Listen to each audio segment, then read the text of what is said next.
उनकी जांच पूर्ण नहीं हो पाई, जबकि थाना प्रभारी खुद मेरे साथ अंदर गया, एक एक कमरा चेक कराया है थाना प्रभारी को।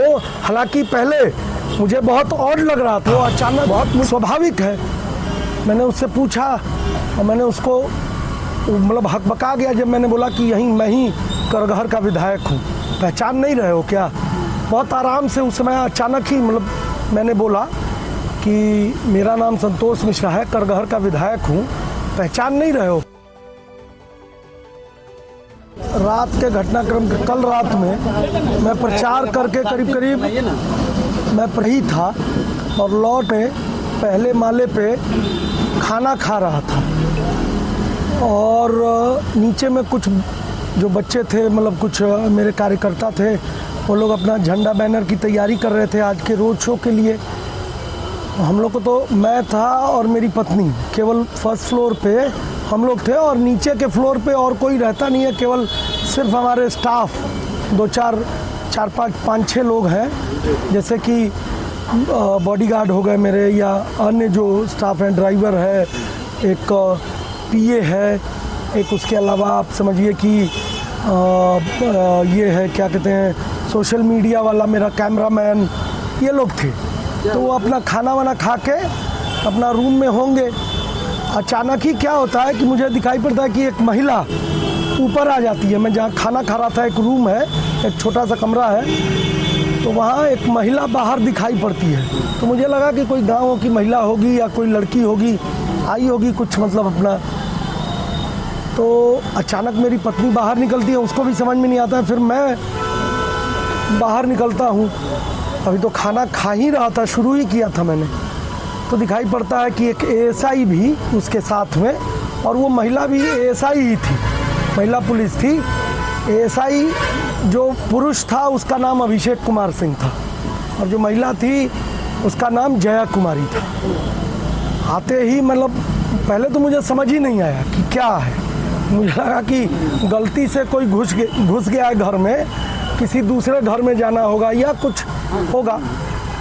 अचानक वो देख रहा कि वो बहुत हकबकाया सा इधर उधर ताक झांक कर रहा है। वो महिला वीडियो बना रही थी घरों में, क्योंकि हम लोग का ये जो गांव वाला घर है, ये इसमें रहन सहन वैसा है नहीं हम लोग का। चुनाव के पर्पस से ही पूरे चुनाव भर मुझे एक तरह से रहना है, तो उस पर्पस से हमने मतलब कि कम से कम जितना हो सकता है तो उतनी सुविधाएं हैं। मान लीजिए तो बेडरूम में ताक झांक कर रहे हैं, ड्राइंग रूम है वहाँ ताक झांक, कुछ बैठने का एरिया है। वीडियो बना रही थी वो महिला। स्वाभाविक है किसी को भी गुस्सा आएगा। वो अचानक नहीं रहे हो क्या, बिना पूछे अंदर, और वो भी मेरे मतलब कि एक तरह से बेडरूम तक, ड्राइंग रूम तक आप आ रहे हैं। भाई कर्टसी होना चाहिए ना, नीचे आप खटखटाते या दरवाज़ा खुला भी हुआ है, स्टाफ को बोलते, बुलाते, आते। मैं सहयोग अगर किसी चीज़ में नहीं करता, अगर कुछ वैसी बात है तो नहीं श्रीमान, ऐसे ही श्रीमान शब्द का प्रयोग करने लगा कटाक्ष टाइप में। वो हकबका गया पहले तो कि विधायक के घर में उसको या तो पता नहीं था या फिर उसको पता होते हुए भी अनजान बनने की कोशिश कर रहा था। मुझे लगता है कि दूसरा संयोग ज़्यादा प्रासंगिक है। वो फिर कुछ बोलने लगा अपना। मैंने कहा कि स्वाभाविक है, मुझे गुस्सा आया। मैंने एसपी रोहतास को फ़ोन लगाया, इन लोगों को बाहर तक लेके गया, नीचे तक लेके गया, प्रोटेस्ट किया मैंने, भाई कैसे घुस सकता है कोई, और वो भी खास तौर से जब एक जनप्रतिनिधि हूँ मैं, विधायक हूँ इस क्षेत्र का, कुछ तो कर्टसी होनी चाहिए। और लोकल थाना का कोई है तो यहाँ थानेदार को भी मेरे को एसएचओ को फ़ोन करना चाहिए था। एसएचओ को कह रहा लोकेशन मिला। भाई किस चीज़ का लोकेशन? अच्छा, उस समय तक ये भी था कि जिस घटना का बाद में जिक्र आया है एसपी रोहतास के द्वारा, या थाना प्रभारी भी बाद में मैं आता हूँ सर आता हूँ करके, फिर बाद में थाना प्रभारी खुद पहुँचे वहाँ, तो वो जिक्र आया। तो उस समय तक मुझे ये भी पता नहीं था कि कोई घटना सासाराम में हुई है। उसी समय जानकारी मिलने लगी कि कोई गोलीबारी की घटना हुई है, कोई घायल हुआ है, और उसका लोकेशन मेरा घर। तो लोकेशन तो हाइपोथेटिकल होता है, ऐसा नहीं ना कि मेरे घर का ही एग्जैक्ट मतलब मिला होगा लोकेशन, कोई सेल टावर का ही लोकेशन है, तो वो तो पूरा गांव का आसपास का कोई एरिया हो सकता है। खैर इतनी बात ही, लेकिन बहुत बेहूदगी से वो लोग बर्ताव कर रहे थे। मतलब ऐसा लग रहा था बहुत ज़्यादा मतलब ताव में थे। नहीं होता है, विधायक जानने के बाद भी कि मैं विधायक हूँ, वो उस तरह से पेश नहीं आ रहे थे। तो मुझे एसपी साहब पर भी काफ़ी बरसना पड़ा। उधर से एसपी साहब ने भी मतलब जो थे वो कहे कि मुझे पता नहीं था, आप तो ऐसे इंसान नहीं हैं। बहुत सारी बातें हमको 2-2:30 बजे तक मेरी उनसे बात हुई है। मुझे जैसा लगता है कि ये साजिशन, क्योंकि बाद में थानेदार SHO अगर SHO वहाँ मेरे दरवाजे पे आए हैं 1 बजे के बाद, 1:30 बजे के लगभग में, और उन्होंने पहले तो मैंने भाई प्रोटेस्ट किया कि नहीं, ऐसे मैं नहीं जांच होने कोई चीज़ दिखाऊंगा या ये करूंगा। कोई नियम कानून है। तो मेरे कहने का मतलब है कि कैसे, क्या नहीं, प्लीज़ हम लोग को एक बार जांच कर लेने दीजिए, प्लीज़ कर लेने दीजिए। तो मैंने फिर केवल थानेदार को अलाउ किया। पहले मैं उस महिला को भी नहीं, लेकिन घर में घुस रहे हैं तो महिला को भी घुसा लिया। इस तरह की बातें वो सब कह रहे थे। स्वाभाविक था, गुस्सा होना ही था। एसपी साहब को कई बारी उनका भी फ़ोन आया, मेरी भी बात हुई, लेकिन उनका भी एटीट्यूड सही नहीं था। लेकिन ठीक है, प्रशासन तो किसी के कहने पे ये काम कर रहा है। और मेरा इतिहास, भूगोल कुछ भी निकाल के कोई देख ले, मेरा ना कोई आपराधिक कृत्य है मेरे द्वारा, ना कोई आपराधिक इतिहास है, क्रिमिनल तो हूँ नहीं मैं। तो आप समझ सकते हैं कि किस तरह से साजिशन एनडीए की सरकार द्वारा, नीतीश कुमार की सरकार में क्या हो रहा है। और बिना, अब जब मैं किसी को पता ही नहीं है, ऐसा हो ही नहीं सकता कि करहगर थाना प्रभारी है, उसको पता ही नहीं है कि पटवाडी मेरा गांव है। ये नहीं पता है क्या उसको पटवाडी गांव में मेरा घर कहाँ है? पुलिस होने के बाद आपको ये नहीं पता है? थाना होने के बाद, थानेदार होने के बाद आप लोगों को, मतलब एसपी भी अनभिज्ञता हमसे बाद में 2 बजे के बाद पूछ रहे हैं कि सर आप ही का घर है, आप ही का घर है। वो भी पूछ रहा है, जो घुसा था वो भी हमसे उस समय कि सर आप ही का घर है। मतलब उनको लग रहा था कि जैसे ये फेक कुछ, मतलब कि हम किराए पे लिए हुए हैं किसी को, ये दूसरे के घर में हम बैठे हुए हैं। तो ये साजिश किया जा रहा है मुझे बदनाम करने की। इससे हम लोगों को डर नहीं है। हम लोग, संतोष मिश्रा का एक अपना वजूद है, पूरे ज़िले में वजूद है और बिहार में भी वजूद मैंने अपना साबित किया है। तो इससे कुछ होना जाना नहीं है। आज तो जो प्रेस विज्ञप्ति निकाली है पुलिस ने कि मैंने सहयोग नहीं किया, इसके कारण बहुत मुझे भी प्रतिष्ठा पे मेरे ये आँच थी। और इस तरह से प्रतिष्ठा कोई ह्यूमिलिएट नहीं कर सकता है। तो ये हाल है बिहार का। जनप्रतिनिधियों का क्या हाल बना दिया है नीतीश कुमार जी ने। पिछले 20 साल में यही किया है। और अपराध तो उनके लोग कर रहे हैं, भ्रष्टाचार तो उनके लोग कर रहे हैं। तो मुझसे मेरा मुंह न खुलवाएं लोग।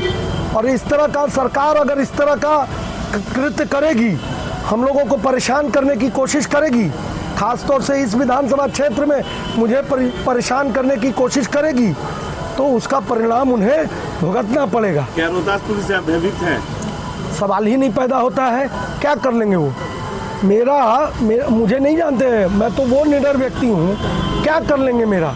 मैंने आज तक कोई ऐसा गलत काम ही नहीं किया, गलत काम में हाथ ही नहीं डाला। तो कैसे मुझे केवल बदनाम करने की साजिश की जा रही है। साजिश सरकार के द्वारा, और सरकार के इस कार्यकलाप में प्रशासन भी लिप्त है। आज दोपहर में मैंने एसपी साहब से पूछा कि ये झूठ क्यों प्रेस विज्ञप्ति निकाली। जवाब नहीं था एसपी के पास, एसपी रोहतास के पास कोई जवाब नहीं था। और वो बार आप लोगों को ब्लेम कर रहे हैं, जबकि सुबह से मैंने किसी पत्रकार को, किसी मीडिया के बंधु को नहीं बुलाया था। मेरा तो वैसे ही एक रोड शो का कार्यक्रम था, सचिन पायलट राष्ट्रीय नेता आ रहे थे, तो मेरी तो व्यवस्था वहाँ थी। और सुबह भी मैं अपने घर से निकल के एक पंचायत में कोचस की तरफ चला गया था। तो ये मजबूर हो के आप लोगों को मुझे बुलाना पड़ा। इस तरह बदनाम करने की लोग कोशिश ना करें। और इस तरह का आक्षेप क्या मिला? कुछ मिला उनको? एक घर जाके, और मेरी पत्नी और मैं दोनों, हम लोगों ने सारा चीज़ दिखाया है उनको, सारे कमरे चेक कराए। सहयोग की बात कहते हैं। और इस तरह का जब मेरा हाल ये है, मेरे घर में इस तरह से पुलिस घुस सकती है तो दूसरे लोगों को, और झूठी है रोहतास पुलिस, झूठे हैं एसपी रोहतास के, ये मेरा आक्षेप है उन पर। कैसे लोकेशन मिल गया, डीआईयू की बात कर रहे थे, इंटेलिजेंस रिपोर्ट थी। अरे लोकेशन तो हाइपोथेटिकल होता है, मेरा ही घर, मेरे घर के ही अंदर, मेरे घर के अंदर तो पूरा खुला हुआ है, अभी भी आप लोग भी जाके चेक कर सकते हैं, पूरा खुला है, कुछ है ही नहीं ऐसा, सामान भी ऐसा नहीं है कुछ भी कि जाके कुछ मतलब ये कर सकते हैं आपकी, कहीं छुपा के रखा है, पूरा खुला घर है। तो इस तरह की कोशिश बदनाम करने की जा रही है, और इसका जवाब दूंगा मैं आने वाले समय में, इसका जवाब करहगर की जनता देगी, करहगर के लोग देंगे, और इसका प्रभाव पूरे बिहार में पड़ेगा। ये संदेश लंबा जाएगा, मैं बता रहा हूँ। तो इस तरह का भयभीत तो उन्हें होना चाहिए। मैं तो निडर व्यक्ति हूँ, अपने बात पे अड़ा रहने वाला व्यक्ति हूँ, और मैंने तो प्रशासन को बहुत सारे नुस्खे दिए हैं, आपने देखे होंगे बहुत पहले भी। कभी ऐसा नहीं हो सकता है, ऐसा तो हुआ ही नहीं है कि कभी कोई प्रशासनिक अधिकारी हो, वो लोग मुझसे डरते हैं, मेरा तो डरने का सवाल ही नहीं है, क्योंकि गलत कृत्य में, गलत काम में किसी तरह का मैं कभी इन्वॉल्व नहीं रहा हूँ, कभी किसी को न लड़ाने का, झगड़ाने का काम किया है, किसी के बीच में आया नहीं हूँ, किसी पे झूठा केस मुकदमा कुछ नहीं करवाया है। और मुझ पर भी आप देख लीजिएगा, बिहार में अगर कोई एक व्यक्ति आपको मिलेगा जिस पर एक क्रिमिनल केसेस नहीं है, मेरे एफिडेविट में भी आप चेक कर सकते हैं, जीरो, पिछले बार भी जीरो था, और 5 साल बिता लेने के बाद भी जीरो क्रिमिनल केसेस है। C7 फॉर्म भरने की मुझे जरूरत नहीं पड़ती है। ये चीज़ें हैं, तो मैं तो उनको आगाह कर देना चाहता हूँ कि सावधान रहिएगा। संतोष मिश्रा पर अगर आरोप लगाइएगा, बदनाम करने की कोशिश करिएगा, तो संतोष मिश्रा से डरना पड़ेगा आप लोगों को। संतोष मिश्रा के विरोध में कार्य करिएगा तो करगहर की जनता और पूरे बिहार की जनता फिर आगे चल के आपको जवाब देगी।